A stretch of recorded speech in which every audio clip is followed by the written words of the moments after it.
Subscribe to our YouTube channel and press the bell icon to get the latest updates. I have with me today Australian High Commissioner to India, Mr. Barry O'Farrell.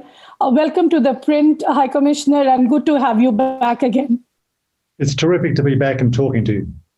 Thank you. So to quickly start off, as you know, the discussion right now, a lot of discussion is sort of going on the RCEP, the Regional Comprehensive Economic Partnership, and the fact that while a lot of debate is going around whether or not India did the right thing to walk out of the RCEP, we can see some of our trading partners like Australia, Japan, they have gone ahead and signed it despite all your internal issues and even your own issues with China.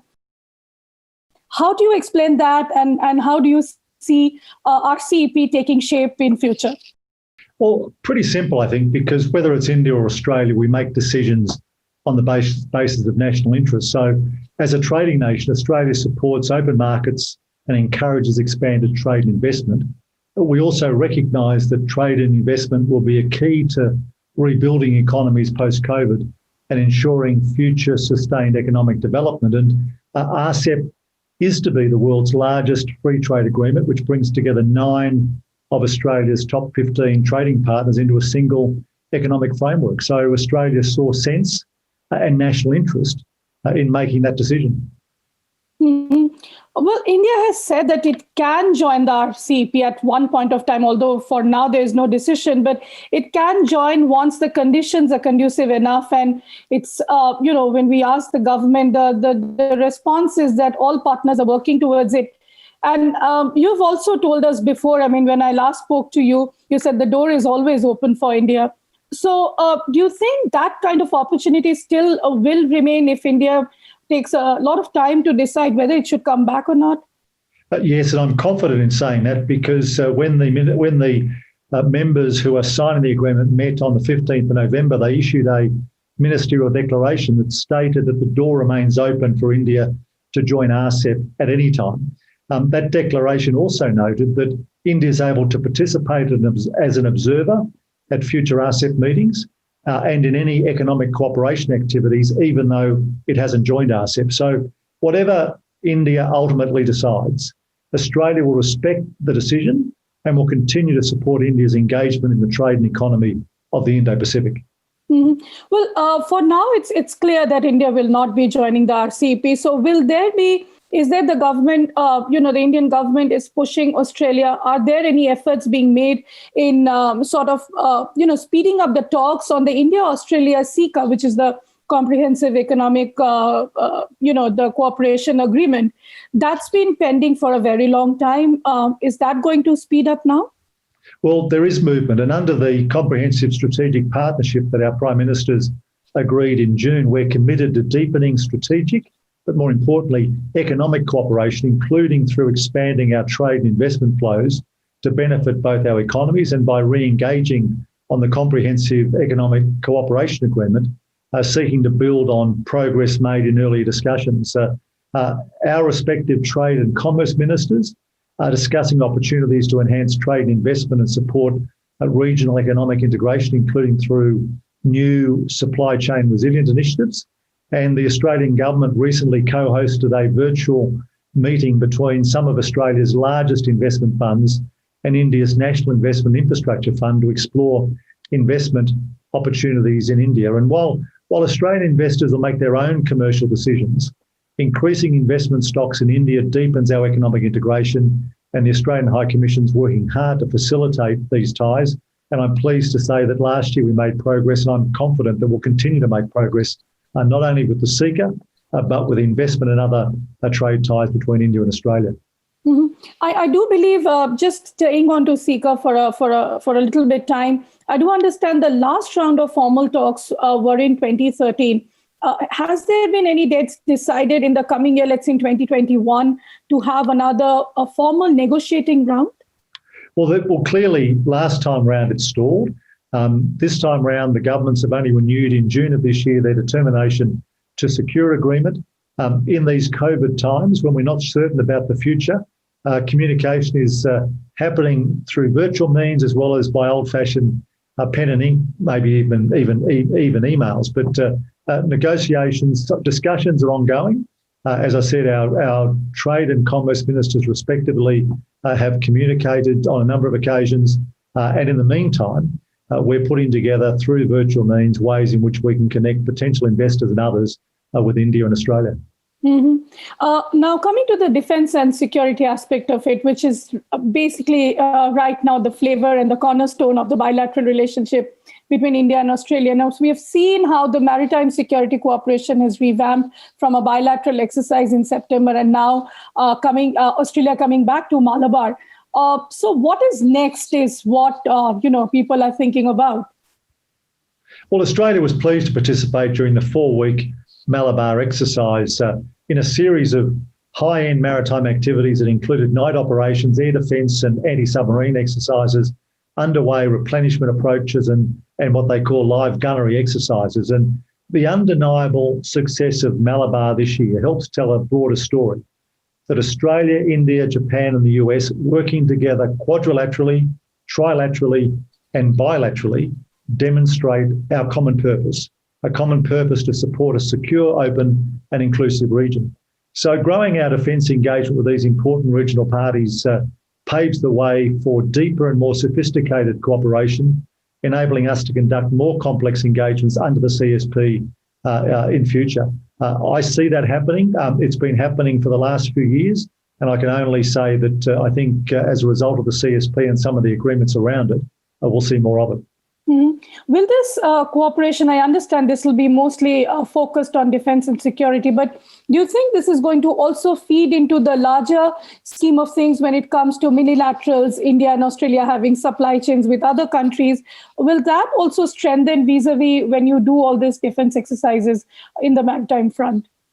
Well, as I say, whether bilaterally, trilaterally or quadrilaterally, we are cooperating. We've also made clear through the Quad that whether it's resilient supply chains or whatever, we still see ASEAN as having a central role in the region, and we'll continue to work with it so that we share the learnings. But I'm happy to report that during Malabar, when the Indian naval ships Shakti and Deepak refuelled HMAS Ballarat at sea, we saw the type of cooperation envisaged by the Mutual Logistics Support Agreement. And I sometimes think that attention focused on Malabar has masked or hidden the fourfold increase in defence activities over the past 6 years, which included AusIndex, which was Australia's biggest ever bilateral naval exercise and our most complicated, and Operation Pitch Black involving our air forces and our strong defence relationship, which is, I think, the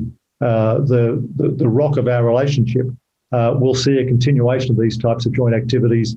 And the MLSA, which we signed between our two governments in June, will underpin these future activities. Mm-hmm. One of the key takeaways from the India-Australia summit was the Mutual Logistics Support Agreement. Now, that was the sort of the biggest takeaway, and people were discussing about India having this after India did same kind of agreement with the US. Now, what's next? When will the implementation be done? And how soon are the timelines set up for that logistical agreement? We expect it to be soon. As I said, during Malabar, we saw the type of exercise between Indian naval ships and Australian naval ship that the MLSA is meant to cover and make easier in future. As I mentioned, exercises like AusIndex and Pitch Black, which have happened in the past, and similar exercises are likely to happen in the future, will be underpinned by the MLSA. So I don't think this time next year when you and I speak, we'll be asking when, we'll be pointing to another opportunity where it's already been used. Sure. Now, High Commissioner, coming to China, the most obvious sort of elephant in the room. Now, you've been seeing the tensions going on between India and China since April, May this year, and it looks like we are not going to have any kind of resolution before the winters. And, both sides are sort of geared up for the tough times ahead, looking at the weather conditions. Now, how are you seeing this? Are you discussing this with India? How is Australia viewing this ongoing tensions? Well, Australia continues to monitor closely developments on the line of actual control and to urge restraint. We've consistently opposed any attempts at all to unilaterally alter the status quo at India's border, and Australia believes it's important that bilaterally agreed principles and norms, which have helped prevent escalation or miscalculation in the border areas over many decades, continue and are applied in this situation. Mm-hmm. But at the same time, the concern right now is, I would not really say a concern, but then there are discussions happening with the change of government in the US and with the Biden administration coming in. While in his campaign, President-elect Biden has said several times that the focus on China will remain. But do you think the focus on Indo-Pacific and the kind of assurances that we saw, the strategic gains we made under the Trump era, will that continue? How are you seeing the incoming administration and their focus specifically on the Indo-Pacific? Well, my view is simply that the fundamentals of the US's involvement in the Indo-Pacific have been settled under many administrations and revolve principally around trade and also security for the region. And Australia is confident that this will remain the case under a Biden administration. The president-elect is no stranger to either Australia or to India. He's visited both countries. He's been a vice president, so he's clearly across these strategic and geopolitical issues that affect the Indo-Pacific. And like our relationship with India, the US-Australia alliance is built on shared democratic values, rule of law, freedom of speech, worship, all those things. And so they're similarities that the three of us share and add to the vision that India and Australia have of that free, secure and prosperous Indo-Pacific. Mm-hmm. While a lot of discussions are being going on the Quad, people are also calling this to be the new Asian NATO. Do you also see it from that perspective? No, the Quad is a diplomatic forum at which issues are discussed of common interest between the four countries. And those issues in this year have also included the difficult issue of COVID, but also extended, as we saw at the last meeting, through to issues around resilient supply chains, one of the great lessons that the world has learnt out of this latest pandemic. So I believe that the Quad will continue to be a useful forum for the four countries involved to continue to cooperate in areas where they can learn from each other, areas where they have an ability to assist in shaping that free, secure and prosperous Indo-Pacific that we want. And we will continue to deal with defence matters separately. Mm-hmm. Coming to the Australian defence budget, High Commissioner, I understand this year it was hiked by about 40%. And I remember Prime Minister Scott Morrison saying that this budget has been hiked looking at a more dangerous world, to put it in his words. Is this primarily targeted against China, or how do you see why this sudden hike, and how do you see this going forward? Well, decisions made by the Australian government, as I've said before, are determined by what are in our national interests. And Prime Minister Morrison did speak in August about the need to prepare for a post-COVID world, which was, in his words, poorer, more dangerous and disorderly. And as a consequence, whether in defence, cybersecurity, trade or investment and economic policy, Australia's priorities reflect our vision, also reflect our vision for the Indo-Pacific, an Indo-Pacific characterised by those open markets, agreed rules and norms, sovereign independence and strategic balance. So our approach isn't about one country or countries.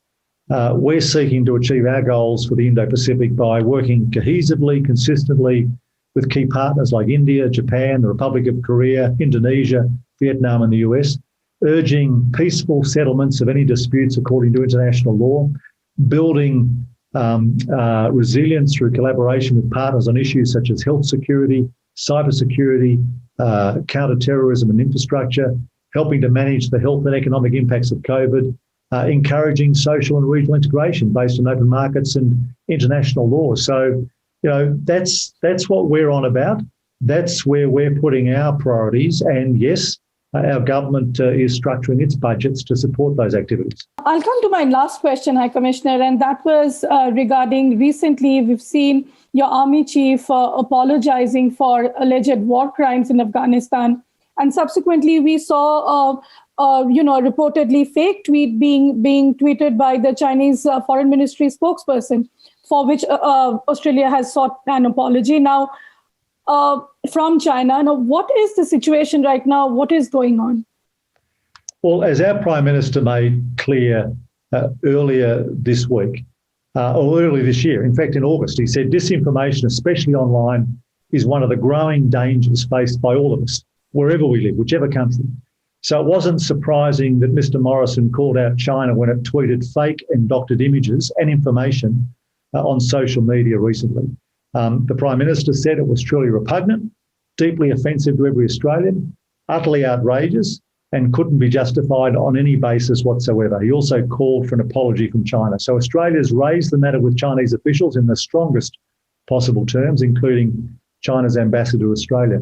The facts are, a report was received detailing allegations of wrongdoing by a small number of Australian troops who served in Afghanistan. That report and its findings were released publicly at a media conference by the Australian Chief of Defence Forces.